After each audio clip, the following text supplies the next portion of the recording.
Écrit son message sur un vrai clavier, sur notre vrai écran, et ça va s'afficher sur le vrai écran d'une personne et ça va l'impacter dans sa vraie vie.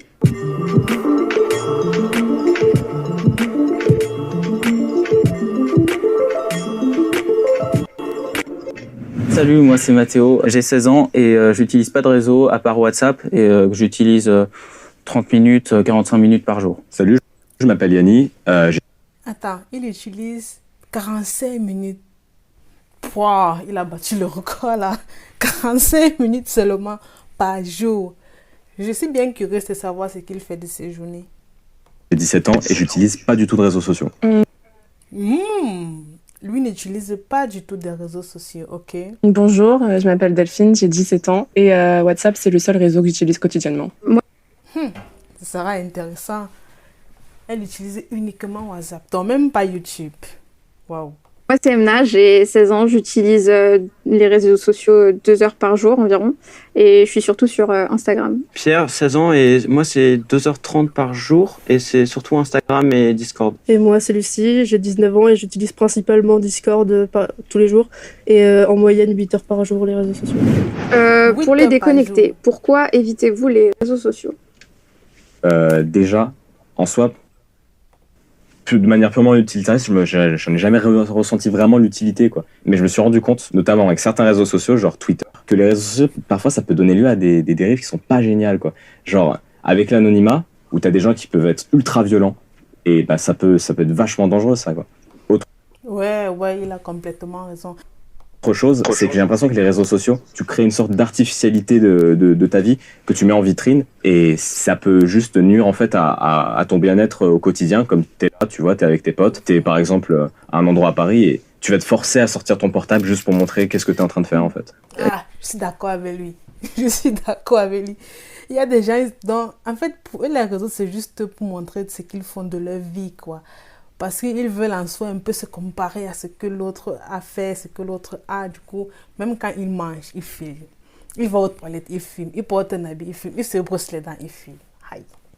Il y a quelque chose au fond et je pense que c'est la raison pourquoi j'ai pas ce genre de... Mais le garçon aussi, il a l'air très intéressant. Il a l'air très posé. Je ne sais pas si vous constatez comme moi, mais il a l'air vraiment très, très posé. C'est lui qui n'utilise pas des réseaux sociaux, je pense bien. Non, il utilise uniquement 45 minutes par jour. de réseau. Je les compare un peu à la télé dans le sens où quand tu cliques sur Instagram ou Snapchat, ce qu'on demande c'est du divertissement, c'est pas un contenu particulier. Et quand on allume la télé, c'est pareil, on demande simplement un divertissement. J'aime pas cette idée de simplement on perd du temps un peu comme ça, alors ça peut être super bien sur certaines choses. Mon point de vue, il vous rejoint un peu. Moi, ma différence, c'est que les réseaux sociaux, je les ai utilisés quotidiennement.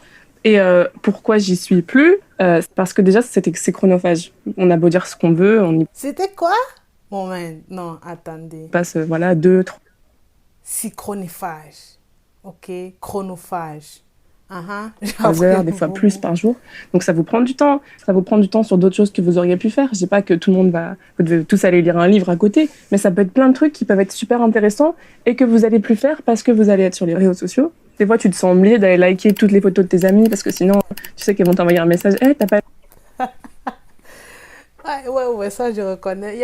Parfois, il y a souvent des amis, elle poste des vidéos ou bien elle poste des photos d'elle. Et après, elle m'envoie un message en DM pour dire que oui, j'ai posté une vidéo, s'il te plaît, va liker et tout. Elle poste sa vidéo, elle te tag. Quand tu vois même que tu ne réagis pas, elle vient encore en privé, elle te dit, va liker ma vidéo, va mettre un cœur. liker mon post.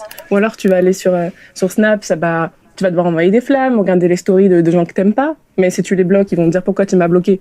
Ah, elle est intéressante. Waouh, non. Le débat va être très chaud. Parce que je t'aime pas, mais enfin, c'est... Et vraiment, mentalement, je pense que c'est pas des outils qui sont très bons et c'est pas des choses que tous les jeunes devraient avoir. C'est pas ça que tous les jeunes devraient faire en rentrant chez eux. Alors, qui se sent addict aux réseaux sociaux? Avant cet été, en fait, j'utilisais beaucoup les réseaux sociaux plusieurs heures par jour.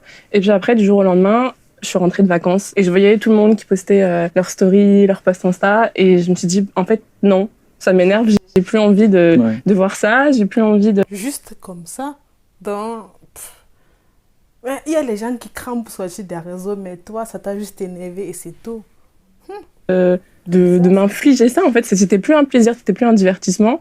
Et du coup, du jour au lendemain, j'ai désinstallé tout. Moi, de mon côté, je me sens aussi addictif, mais j'essaye de me détacher en fait petit à petit. Je m'infligeais ça au final, je prenais pas de plaisir à le faire. Et du coup, j'ai arrêté ça. Et après, il y a Discord qui est vraiment la seule source de plaisir, vraiment, vu que c'est vraiment entre amis. Discord, c'est une sorte de plateforme avec des serveurs. En fait, c'est des serveurs que quelqu'un va créer pour que tout le monde puisse. J'ai même jamais utilisé Discord. Je sais même pas comment ça fonctionne, ça. Ça a l'air d'être intéressant ce qu'elle dit, Discord. C'est bizarre, je connais pas. Je connais pas la plateforme. Puisse intégrer ce serveur. Toi, t'es très présente dessus ? Oui, parce que en fait, je jouais à des jeux en ligne et un jour une meuf est venue et elle m'a dit viens sur ce serveur Discord et tout, tu vas voir, c'est cool. Au final, je suis arrivée première du serveur en question et du coup, en fait, j'étais à plus de 130 000 messages, alors que la créatrice en elle-même, elle en avait même pas 20 000. J'ai envie de garder ce lien social. Il n'y a pas de contraintes vraiment comme les chaînes Snapchat. En gros, sur Snapchat, il y a un système, ça s'appelle les flammes. C'est quand t'envoies un snap vidéo. Snapchat, j'ai même jamais installé l'application. L'autre là, je sais même pas comment ça fonctionne, ça. Photos par jour à quelqu'un. Le nombre de jours que t'as envoyé un snap consécutivement, ça te fait... T'as une flamme en plus, en fait. Donc, tu peux avoir, au final... Au début, quand mes petites sœurs disaient « Ah, mais tu m'as fait perdre une flamme », je comprenais même pas trop ce que ça voulait dire. Parce que lorsqu'elle dérangeait, parfois, je confisquais les téléphones et après, elle disait que oui, à cause de toi, j'ai perdu une flamme, j'ai pas envoyé mon poste à temps et tout. 300, 400 flammes, ça fait ça pendant un an. Et tu te dis, mais... Un an. Pourquoi ? Au final, est-ce que t'as pas une sorte de plaisir justement à voir ton nombre augmenter comme ça ? Parce que si relation il y a, ça rend la chose un peu artificielle en fait. Genre, j'ai envie d'entretenir cette espèce de chiffre et de le voir grandir. Du coup, je vais t'envoyer des messages, des snaps. Mais du coup, en soi, je vois des snaps des jeunes. Ça nous pousse, ça nous dit, tous les jours, vous allez revenir sur Snapchat et vous allez renvoyer des flammes à des gens. Alors que des fois, t'as pas forcément envie, mais en fait, t'as tout le monde qui te pousse, t'as tout le monde qui te contraint à te dire, mais non, vas-y, connecte-toi, tu dois m'envoyer mes flammes, dépêche-toi, il y a le sablier. D'accord. Ouais, il y a carrément un sablier. T'es tellement conditionné dedans, et des fois, quand tu dors, tu te poses des questions qui n'ont pas lieu d'être, tu te dis, mais attends, mais est-ce que j'ai fait mes flammes? Attends, je vais les refaire. Ouais. Ou le matin, tu... Donc, il y a même ceux-là qui dorment et se réveillent la nuit pour dire que mais j'ai pas envoyé les flammes. Heureusement que je ne sais même pas comment Snapchat fonctionne. Je dis, attends, je l'ai fait pour la journée, comme ça, j'aurais pas à y penser. S'ils arrêtent les flammes avec quelqu'un, c'est qu'en fait, ils sont arrêtés de parler, etc. Exactement. Et en fait, c'est une espèce de... on conditionne tellement les gens à retourner sur ces réseaux sociaux qu'il suffit tout simplement qu'il y ait un jour... Oui, mais ça, c'est un conditionnement. Comment est-ce que tu dois envoyer des flammes tous les jours et cela pendant un an? Donc, quand tu sautes un jour, ça fait une flamme de moins. Pour ça, c'est une addiction, ça. On te force à toujours être sur la plateforme. On n'ait pas pu y accéder ou qu'on n'a juste pas envie. Pour que ça crée... C'est l'avantage de WhatsApp. Tu écris à quelqu'un uniquement si tu veux. Voilà. Et l'avantage aussi de YouTube, c'est toi-même qui fais tes propres recherches. Donc, du coup, tu ne vois que ce que tu veux voir, pas comme TikTok où on t'impose ou bien Facebook, on te recommande ce que tes amis ont forcément vu. En fait, une espèce de message derrière avec justement, j'ai arrêté les films avec toi, je te parle plus, etc. Ouais. Alors, à votre avis, pourquoi les gens partagent sur les réseaux sociaux ? Moi je pense que parce qu'ils veulent se faire voir et aussi parce qu'ils s'ennuient en fait. Ils veulent occuper leur quotidien, donc du coup, c'est pour ça qu'ils partagent sur les réseaux. Pour la plupart. Souvent, quand tu passes dans certains endroits ou quand tu vas dans des boutiques, tu te dis « Ah, mais ça serait bien de faire un post ici parce que c'est joli et le cadre, il est beau. » Donc, justement, des conditionnés pour produire du contenu sur ces plateformes-là. Donc, tu réfléchis pour avoir du futur plaisir à avoir des likes, quoi. Quand tu postes quelque chose sur Instagram, une publication ou quoi, ou un beau selfie, c'est parce que tu veux que les gens te mettent des commentaires « Waouh, t'es trop belle, waouh, ça te va super bien. » J'ai oublié son prénom à elle là, mais elle est... Je sais pas, elle... Et le garçon qui a dit qu'il utilise le WhatsApp uniquement 45 minutes par jour, ils sont intéressants. En fait, ils ont des arguments valables. Parce que t'es vraiment tout le temps à essayer que les autres t'approuvent et que les autres te disent « Ça, c'est bien, tu dois être comme... » La validation externe, c'est exactement ça qu'elle dit. Et donc, du coup, tu vas te comporter, tu vas rentrer dans des moules et faire des choses uniquement pour le regard des autres. Elle a tout dit.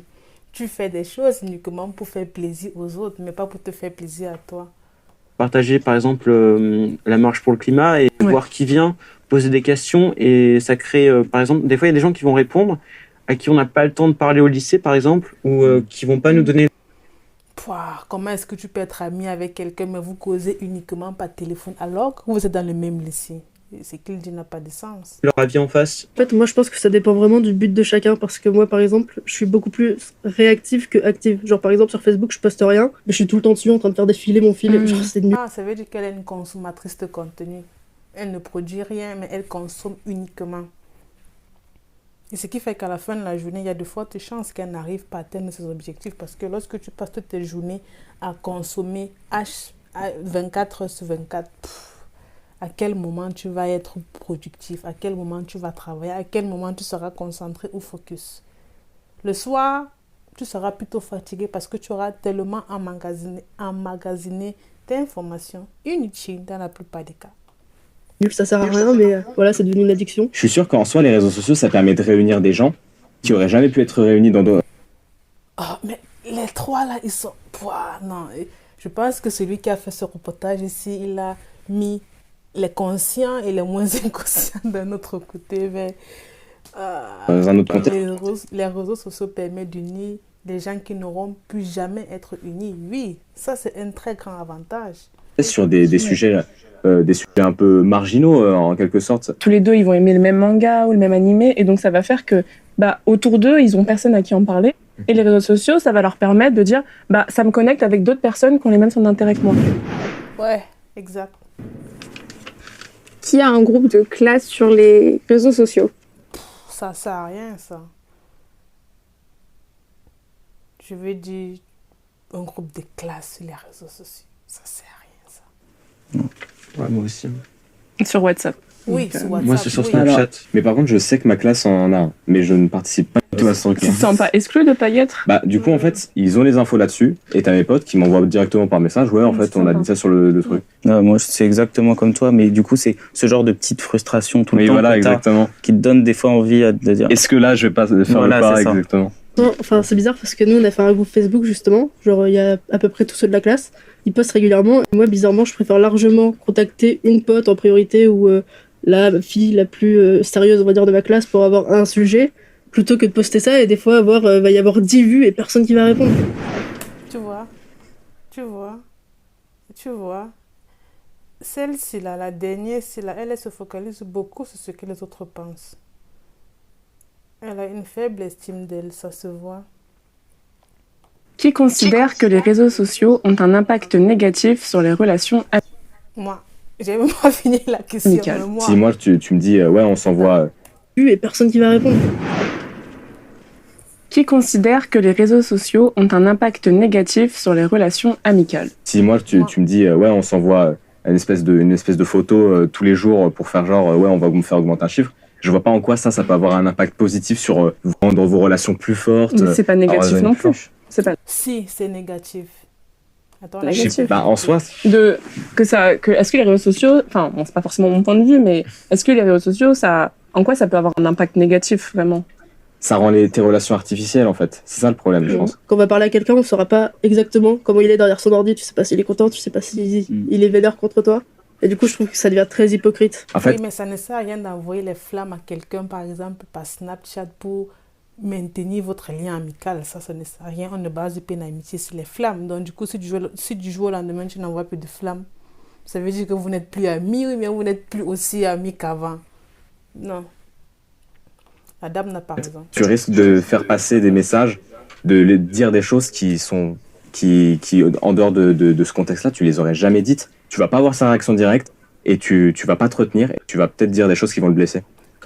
Voilà, exactement. Du coup, c'est beaucoup plus mieux de causer avec quelqu'un en face ou par appel. Comme ça, tu peux facilement dénoter l'intonation de la voix, la vibration de la voix, où est-ce que la personne regarde, quelle est sa posture et tout. Et là, tu pourras facilement et mieux apprendre d'une personne. Quand j'étais petite, j'étais très réservée.